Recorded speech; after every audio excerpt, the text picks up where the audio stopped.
اپوزیسیون که تخمیه، که بودجه هم که نداریم، که سرباز هم که نداریم، که همبستگی هم با هم دیگه نداریم، که اطمینان هم با هم دیگه نداریم، که گروه هم نمیتونیم درست کنیم که با هم دیگه یکی باشیم یه کاری انجام بدیم. خب همه اینا رو نداریم، پس چیکار باید بکنیم؟ تک تک اون خار اسلام بگاین دیگه، حداقل برینیم به اسلام.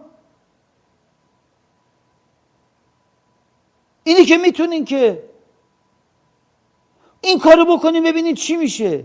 بیاین تعداد کسانی که خارمادر اسلام و عقاید اینا رو یکی میکنن زیاد بشین، ببینین چه اتفاقی میفته.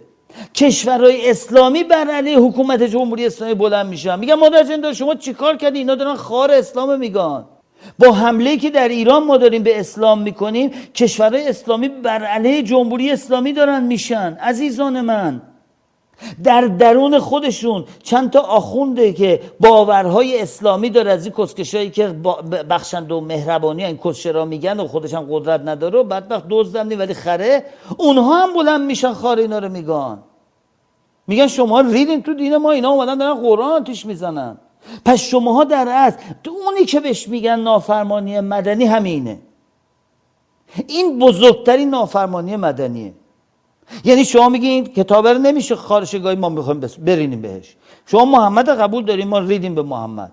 فاطمه زهرا رو دوست دارین، فاطمیه میذارین، ریدیم به شورت فاطمه زهرا. من خار خود فاطمه رو گاییدم. خوبه؟ حالا چیکارش میخوام بکنم؟ بعد تنها چیزیه که شما احتیاج ندارین جایی برین مصرفی بکنید، اسلحه دستون بگیرین، جونتون رو به خطر بندازین. شماها در همین رسانه ها فقط خار اسلام بگن کافیه. هرچی تعداد بیشتر بشه این حرکت بیشتر میشه.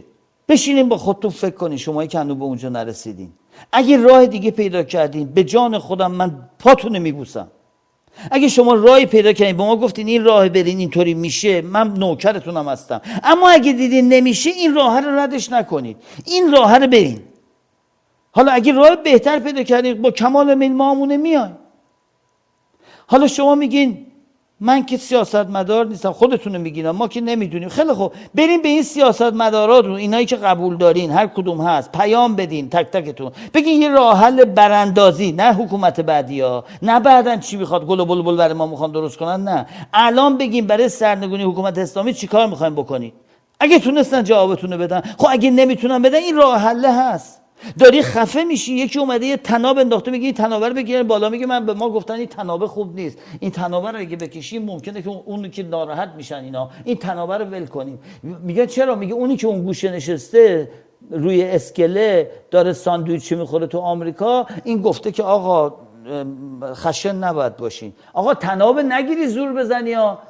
شما راه حلی ندارین به غیر از این که دین اسلام باید به گوه بکشین. هیچ راه دیگه‌ای وجود نداره عزیزان من.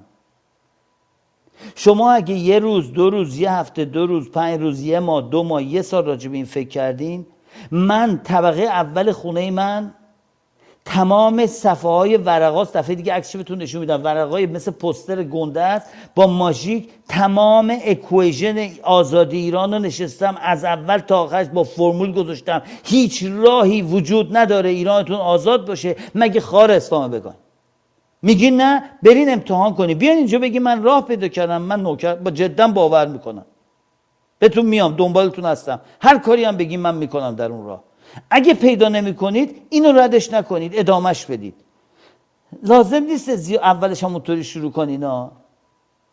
اولش مثلا بگین خیلی خره، چون من میدونم شماها بالاخره خالتون رو گاییدن ولی مؤدبین. اول بگین محمد خره، بعد بگین کره خره، بعد بگین مادرش خره، بعد بگین قرآن رو باید نخونینش، بعد بگین قرآن رو باید بهش اعتقاد نداشت. برای اینکه شما راحت بشین دیگه، میخوایم عادتتون بدیم که بگین. بعد برسیم ما محمد رو گاییدیم، خارتون رو گاییدیم، ریدیم به اون اسلامتون، من مادر اون جعفرتون و اصغرتون و حسین، اون حسین کسکش مادر جنده زنباز خارکستتون رو گاییدیم، بعدا میرسیم به اونجا. اول یواش یواش شروع کنید، چون شماها مؤدبین دیگه. دهنتون رو گاییدن اما خیلی مؤدبین. ما ایرانی‌ها خیلی مؤدبیم. میگن آقا چطوریه؟ میگه بله ایران وضعش خیلی خرابه. میگه چی شده؟ میگه بله مردم دارن میکشن. میگه خب چرا؟ میگه نمیدونیم، ما فکر میکنیم که در آینده ایران باید حکومتی داشته باشه. بابا مادر جنده وسطش چی شد؟ اما به اینا رو بندازین، بعد میریم اونجا. بعد میگی خب این اسلام رو باید بزنیم. میگی نه نه نه نه نه، اسلام خب باور مردم دیگه. میگیم پس چیکار میخوام بکنیم؟ میگی نه بعدش میخوام یه حکومتی بذاریم که در اونجا کار کنیم. میگیم عزیزم پس چجوری میخوای بعدش؟ بعدش یعنی چی؟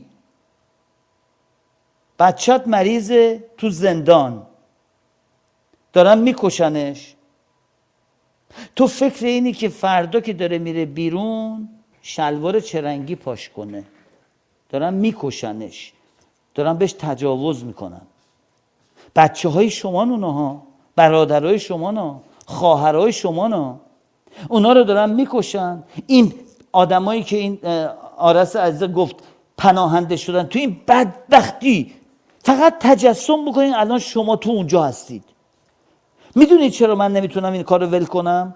چون من میتونم خودم اونجا بذارم، تازه 1/1000 اونم نیست، ولی فقط چشم میبندم به این صحنه ها فکر میکنم، میگم من باید خار این دینه رو بگم.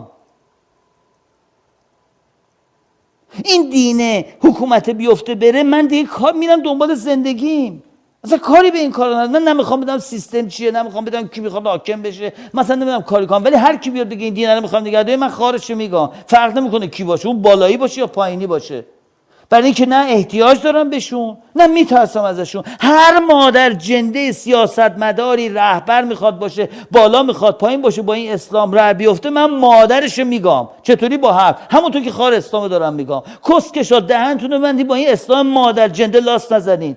هر کدومتون که میشنوید، فرق نمیکنه کدوم درجه هستین، من خار این دینتون رو گاییدم، خار شما رو هم میگم. این اسلام مادر جنده رو ول کنین، بذارین مردم ما آزاد شن. کسکشای مادر جنده جلوم نمیتونین بگیرین، صدام هم نمیتونین ببندین.